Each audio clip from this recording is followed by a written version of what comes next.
It's time to talk a little bit more in detail about the Philadelphia 76ers. You did tease on the last pod. You had some Sixer thoughts. We're going to save them. We're here now. As of recording, the Sixers 18-14. They are 5th in the East, 17th in offense, 12th in defense, 14th in net rating per clean the glass. That removes the garbage time filter. And it's hard to feel anything but positive about the Sixer season, considering all of the angst heading in. Because you did not know when Paul George was going to make his debut. You didn't know when Joel Embiid was going to play. And we were fresh off a season where Tyrese Maxey took a lot of steps, but there was just a lot on his plate. And then he ultimately ends up getting shut down. So it's like, okay, what is this going to look like if it is just Maxey plus we didn't know what the VJ Edgecombe role was going to be heading into the year? It's like, what is this going to look like? And despite Embiid working his way back, Paul George working his way back, etc., 4 games over 500 with some signature wins to boot. And now it feels like they're starting to perk up a little bit, Steve, on both ends of the floor. It's an intriguing mix for them right now. I have been trying to figure out what the Sixers are all year and how to discuss the Sixers and how to analyze the Sixers. But the problem that I've had, Nekias, is as I've watched them, and I keep going back to the Eastern Conference standings, and they keep hovering around this 4-5 mark. I'm like, wait a minute. Y'all weren't there before, and now y'all are just here. I think they're right now currently tied for 5. Now, it's the Eastern Conference, so you lose a couple, you could just fall into the play-in. But I'm intrigued with what this Sixers team is, only because of how it's kind of pieced things together. We know what last year was, right? Wasn't great for Philadelphia. Embiid goes down, PG goes down. They went, okay, we're going all in on small. And then it's like, what is this? Well, we can't do that again. So we know we have to manage Joel Embiid and get him through this season, make sure he responds well to playing basketball. Understood. Paul George, you got wiggle room to come back and end up being yourself. That's fine. But without you two, we're going to drive and kick. Tyrese Maxey, you are going to do all of these things. You're going to get pick and roll. You're going to get off staggers, triples, whatever it is. You are going to be involved. And VJ Edgecombe, we're going to have the spacing to allow you to get downhill, and we're going to allow you the room to grow and be a shooter. And we saw those two play well together. And then it's like you have the nights where, okay, I understand. You're going to more drive and kick. You're getting to more flow. You have more of an idea of what you want to do. And then Joel Embiid's out there. And it's like, well, for me, okay, I look at Joel Embiid the same way I looked at Jamal Murray a couple years ago. Do you want to drive the basketball? Are you rotating on defense? On those nights, I'm locking in because, okay, you're feeling a certain type of way, but you have to manage the injury. You know, you have to manage and figure out how to do it. That's just human nature. He gives them a different level of half-court execution on those good nights where, okay, we can not only do what we're doing with Tyrese Maxey, do what we're doing with VJ Edgecombe, but also, here's the ball, Joel Embiid. Defense, what would you like to do? Oh, he drives and finishes. We probably should send some help. Oh, that's right. That opens up a double team and we can kick it out. And now we drive and kick anyways. So let's just play out of that. I'm intrigued. Paul George, how are you managing coming back? Oh, that's right. We can put you off screens. Or we can bring you off staggers. We can throw the ball to you with the elbow. And it doesn't change who we are. And then we have Quentin Grimes and Jared McCain, and we have more players that are able to kind of, we haven't even seen Kelly Oubre since November. So when you piece it together, I'm trying to figure out how much of this offense has set itself up to be really good in the playoffs, how much of this defense really exists, and is this now a team you just don't want to play in the spring because of what they've put together? Like, can they piece it all together? Can they piece the Maxey Edgecombe with the Embiid, with the Paul George, and now we're humming, and it's like, well, this is interesting, or is this just kind of what it is? Like, I'm talking through it. No, I think that's fair. Like, that's another reason why I really want to have the Sixers conversation with you, because I think throughout the year, like we've talked about, well, look at all the growth and look at all the things that VJ Edgecombe's doing right now. Look at how Tyrese Maxey has taken yet another leap in the ways that he gets busy. Like, the all-ball usage for Tyrese Maxey has been one of my top joys from this season. Because you do just get the traditional, you're starting in the corner, you're getting a screen or you're getting 2 screens and you get a touch. or if like Paul George is bringing the ball up the floor, or VJ Edgecombe's bringing the ball up the floor, here's just a wide pin down high, Maxey catching the ball on the move, and now good luck staying in front of that dude. And so like that part's been fun. But like his screening usage this year, like I always focus in on, hey, guards are setting screens, inverted pick and rolls, whatever the case may be.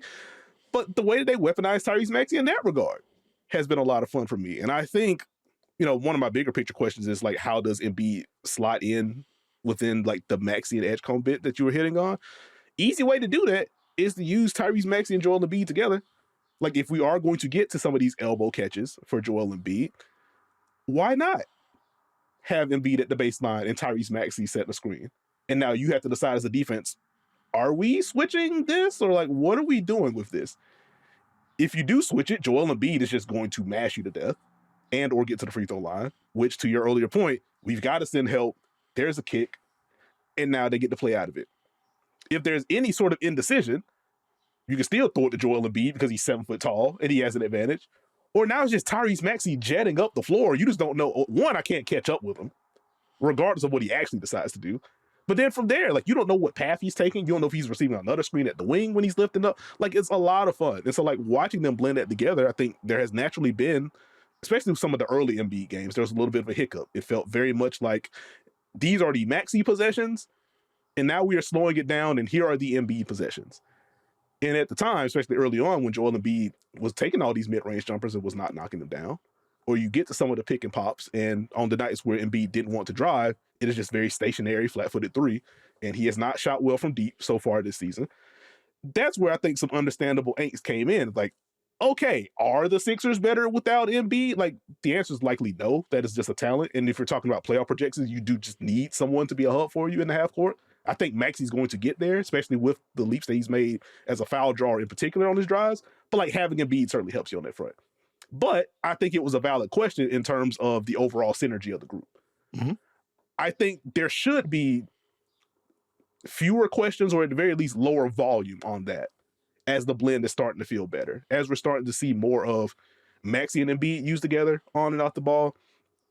One of the things that stood out to me in, I think it was the Sixers Hawks game not too long ago, it was similar setup. Embiid's on the block. It's Paul George that's setting these screens for Embiid to get catches at the elbow. And it's like, okay, well, we don't really want to switch this either. Like, it's more size for Paul George compared to Tyrese Maxey, but it's still an inverted off-ball screen for Joel Embiid. It's like, well, I don't really want to do this. Embiid knock down elbow jumpers, or he is a dribble away from the rim.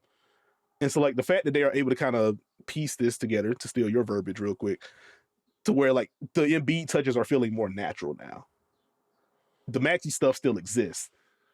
The VJ Edgecombe stuff is still there, particularly late in games. I can't wait till we get to like the Maxey VJ pick and roll portion of the program. We could talk about that, but it's starting to feel better. Oh, that's your bag. I know you love that duo, but I think for me, it's just like, it's an overall level of buy-in, right? So even like there was a play early in the second quarter, like 9:30 mark against Dallas, where in transition Tyrese Maxey brings it up, and then he just kind of sees Joel Embiid has a matchup. He's like, "Hey, here's the ball, man." Go ahead. And Joel's like, nah, here's it back. Let me get a better catch. And then Joel Embiid drives, defense helps, it's an open three. And it's like, okay, we have a little bit of synergy here. So their ability to kind of start possessions off together and play off each other, transition, the lineups they could put together where it's like Paul George is the 4, and we have Quentin Grimes out there and Tyrese Maxey. And like, that's where in my mind, I'm like, there's more to this, I think, than people are understanding. But how much of it do people respect? That's where it gets interesting. But like Tyrese Maxey's been dynamite this season, just unstoppable, and like trying to figure out how to like slow him down. And there's not one way that he's hurting you. He's beating you in transition. He's beating you in handoffs. He's beating you in pick and roll. He's getting downhill and driving. He's averaging 30 a night. Like, what do you do with this guy, right? So he's doing that. VJ Edgecombe, hot start. Teams were like, hey, can you not do that anymore? And then he was like, actually, I can still do it. And so the volume that he's getting is paid off throughout the season. I'm understanding this group a little bit more. I'm respecting this group a little bit more. No, I'm right there with you. Like, I think, actually, I want to pause with Paul George very quickly, because his integration, like, it's been a quieter conversation compared to Joel Embiid for like very obvious reasons. But, it wasn't smooth sailing when he got back, at least in terms of the shot making. Like, I was pretty fine with what his actual diet was, how many times he was getting off ball screens, where he was getting his catches, general decision making, pick and roll. You could tell he's kind of figure out, okay, do I actually have the drives the way that I want to? It felt a little mid-range heavy early on, but like, I've mostly been fine with that. And so now when you have like the Atlanta game that I referenced and a few others where, oh, he's knocking down threes, he's heat checking again, we just kind of have a security blanket now. So we still have, to your point, we have Maxey, we still have Edgecombe. When Quentin Grimes comes in, he still is playing with a level of freedom and aggression. And if all else fails, oh, we can get the ball to Paul George 17 feet from the basket. You can go to the jab series, low cross, the music is playing in the background, etc. And he can still get him something. It's like, okay, this is cool. And so, like, I've been fascinated by just how well he's been able to kind of fit into all of this. And when you mentioned him being at the 4 in some of these lineups, that's where the brow really perked for me. Because, like, that was one of my questions heading into the year. And this is where I was like, ooh, so are we going to get, like, some Jabari Walker? We're going to get some Trendon Walker? Like, what's going to happen at this 4 spot? Shout out to Barlow, by the way. It's Shout out to Don Barlow. Listen, and this is why you watch Don Barlow. A fellow screen time recipient from me. But either way, it's like, okay, who's going to solidify the 4 spot? Like, is this going to be Kelly Oubre again with some of these lineups? Like, how is this going to fit in? And so the fact that you can now get to Paul George at the 4, and he can hold up well enough. Like, I don't think he's at like the former all defense version of himself. And like, that's okay. If he can hold up well enough and still hold up well enough in space in particular to unlock some of the switching 1 through 4, and if he can communicate well enough to scram some of these smaller guards out, more so Maxey or Jared McCain when he's in, if you can do that, cool. Because quiet is kept, as we circle back to Embiid very quickly, the defense for Joel Embiid. Ooh, I've been waiting for this. I've been waiting to hear what Nekias Duncan's about to say about this. Like, similar to the Embiid on offense bit, like, we watch the drives. We want to see if he's driving, he's feeling good. If he's not, and his jumper heavy, like, he's probably just kind of slow playing. He isn't feeling great, yada, yada. To the defense, is Joel Embiid jumping? If he is, he's probably feeling good. If he's not, that's a very deep drop. This is a lot of pointing. There are going to be some openings on the perimeter. And what I've enjoyed as of late is that it's been less of the I'm 15 feet back from this action above the break, and I'm pointing and making sure y'all know what's coming. He's kind of patrolling again, Steve. You are seeing some ferocious shot contests at the rim from Joel Embiid. You are seeing the occasional late switch to where I can slide a couple times. Again, we're not going to confuse it with Bam, but like, I can slide a couple times and at least give my guys time to kind of show some help behind me if necessary. And, you know, similar to earlier trends in Embiid's career, teams don't shoot at the rim as often when he's on the floor. And if we are like spicing up for the last like 5 or 6 games, like, that's even more stark of a difference. Again, he's feeling good. He's moving better. He's contesting more. That stuff's been fun. It's like, okay, if Embiid walls off the rim, if we get enough navigation up top, which very quietly, VJ Edgecombe has had to do a lot defensively this season. I did not anticipate him defending number 1s as often as he's had to this season. But he's been up for the challenge. We get enough up top, and Joel Embiid says, well, nah, y'all can't get down here either. I know the rebounds per game number for Joel Embiid is low, and it's lower than what we're used to. But like, his presence on the floor, you don't get rim shots. You have to account bodies to him fighting for these rebounds. Other guys are swooping in. And like, that's where you get Tyrese Maxey gets to attack early, VJ Edgecombe gets to attack early, Paul George gets to push early. And now it's Joel Embiid as a trail threat. Yeah. And you don't know what's going to happen from there. He may just take the above the break 3, which again has not shot well this season, but you know he has it in there. It could just be one of those quick pitches to Maxey or Edgecombe or PG, and it flows to a pick and roll, which I'll quietly note. The screening for Joel Embiid has felt a little bit better. That's always been one of the inconsistent bits of his game, but I've enjoyed that piece. He's hitting people. He's rolling a little quicker. And that adds another layer to this early Sixers attack. And it's like, okay, I'm seeing it. But it starts with the defense is feeling better. And I think that does just give the Sixers a higher ceiling if they can defend at a high level. It gives them more wiggle room for sure. And I think that's where it's like, okay, is that going to be good enough? Is the offense going to be good enough? Do we trust it enough? But then you get to that playoff lens, right? And I feel like they're one of those teams that have this could be even better in the postseason. Like, I feel that way with Cleveland still. I feel that way with Orlando. I feel that way with the Sixers, where it's like, I think this could be a problem to deal with down the line. Now, I'm going to take us quickly off track. I'm going to ask you a question that I've been wanting to ask you. How do you feel about the Sixers treating Paul George like late-stage Vince Carter, and the fact that whenever he gets a dunk, they lose their mind. Now, I asked this question because vibes are important for a team, and anytime Paul George dunks, the whole team loses their mind as if they've never seen it before. Yeah, How do you feel about that? Steve, as a dunk stickler, I'm very pro get fancy on the fast break, all the things, right? I've had very mixed feelings about this. Because how fancy you learn to get? Well, here's the thing. Like, this isn't like Paul George specific. I'm just kind of laying the thing. But like with PG, like early on when he was coming back and he'd get like the random tomahawk or whatever, I felt a twinge of sadness, to be transparent, because I remember what the Paul George dunks were. Like, we're not far removed from like 360 in the half court from Paul George, right? And so like when the loud dunk for Paul George is just like basic one-hander off two for my 2K players, it's just like, I'm glad he dunked, but man, I miss that old PG. Fun 360 PG, etc. But to your actual question, to get that out of the way, like, it does just kind of signal the buy-in. And I think he obviously feeds off of that. And I think circling back to, he's playing the four a little bit more, just what he's been asked to do defensively with VJ taking on number ones and stuff like that. Like, anything that gets him more perked up and more comfortable, considering like he's not number one option anymore, he's not number two option anymore. Anything that gets him amped up to fill gaps for the Sixers group, he is very well equipped to do so. I think it's helpful. So like, it has been, to your point, like, it's been cool to see their reaction and the way that they're buying into him. Because I think even with the PG journey, with how he left the Clippers, the pod stuff after that, and everything like that, like, it's clear like PG does, like most humans do, you just want to feel wanted and appreciated. You know what I mean? Not to get too deep on a basketball podcast, but like, I think that kind of chemistry building and stuff is important. And so the fact that they are embracing him, I think it makes it easier for him to fit in and do what's asked of him. And that's where you can you get that. And then on the nights where he really has it going, yeah, I'm taking 12 threes tonight because I'm knocking down 7 or 8 of them. I could be Paul George for this 8-minute stretch. All of those little things add up to making him more comfortable.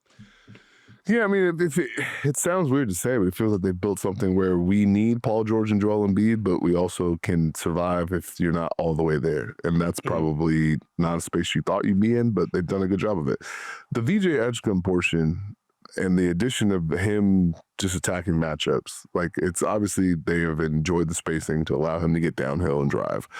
But kind of some late game stuff where it's like, hey, you and Tyrese Maxey screen for each other. And we feel like we have a mismatch. And y'all play out of it. That adds a whole different layer to the late game. Because normally you're thinking, okay, it's going to be Embiid screening or it's going to be Paul George. No, those two are going to go ahead and play off each other and make it tough and keep pressure on defenses. How have you enjoyed that portion of the season, guys? It's been neat. It's like, oh, yes, Steve, I too would like to talk about the end of Sixers Grizzlies. But no, like, it's been interesting and like getting the numbers for it. Like, they're not going to speak to this being a good thing, at least not yet. With VJ screening for Tyrese Maxey in pick and roll, 0.93 points per possession as of recording, which is like fine, right? Mm-hmm. With Maxey screening for VJ, it's 0.76 points per possession, which is just not very good. But for me, it's more so, to your point, the fact that they are comfortable going to it, I think sends a signal. And then beyond that, like, the way that they space around it is really smart. And because both of these guys could just win drives, like, you don't need too much for them to generate something solid. That's where I go back to the end of that Grizzlies game. It's just like, okay, well, it's Maxey's turn. Shot. Maxey's turn. Drive and kick. Okay, now it's VJ's turn. He got a switch. I have a shot off movement. Or I can get downhill too. And it's just like, the seeds of this, like, I don't, like, the numbers are what they are, like, it's just logging the possessions, but like, concept-wise, process-wise, I don't really care what the efficiency numbers are right now. Wow. Like, the fact that they can get to this, or are comfortable getting to this, and some of the shots they are generating on these looks, I'm here for it.